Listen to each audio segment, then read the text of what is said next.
I can definitely tell you that I just saw the dark comedy of karate films.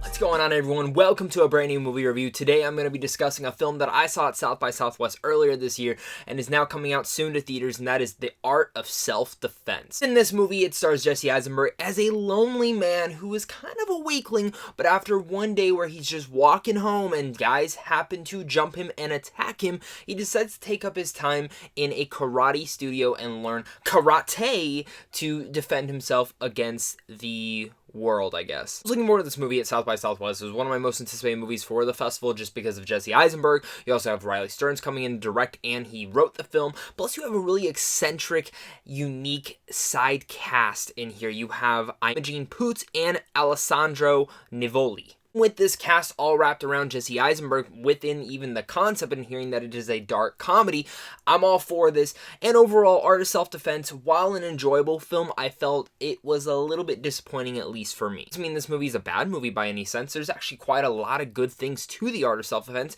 which I'm going to talk about right now. Jesse Eisenberg is excellent in here. He gives a fantastic performance as this weakling guy, and the character development and the character arc they actually show throughout this film of his character and where they take his character is actually quite respectable. And the stuff that Riley Stearns has to say about toxic masculinity inside this movie and the whole concept of that is actually very smart. And within a black comedy like this, you wouldn't really expect that all too much, but he really tackles it in such a harsh way, whether it goes down to the comedy moments, which at times actually feel very uncomfortable, but even though you're still laughing and smiling along with them. But there's other moments that do make you feel very uncomfortable that do still tackle into that toxic masculinity, and it makes you cringe a bit. It's all done very well for the character arc of Jesse Eisenberg's character. It's truly the side cast in here that really livens up the film, and that is with Imogen Poots, who gives a wonderful performance as one of the other students at the karate studio who truly wants to become the next best karate student, and the developments that they do with her character and where she wants to go are powerful. It is the sensei himself, who doesn't have his name, he just goes by Sensei, played by Alessandro Nivola.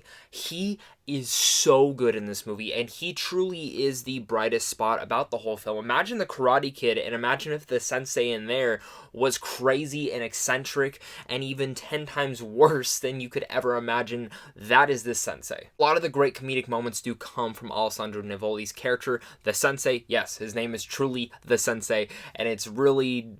It makes for a great joke throughout the whole entire film. All wrapped around, again, there's that message of toxic masculinity, and I think inside our society, there's a lot of stuff that the world could say about that and how we view and how we really make fun of people who, at times, we say aren't as strong and as powerful as men should be. I think you have to jock it down to Riley Stearns' direction for making that theme so prevalent throughout the film while also not deviating from the uncomfortable dark comedy that he's in fact tackling. Like I said, I still like this film. I did feel a little bit disappointed. It's a movie that I truly don't feel myself gravitating to go back to.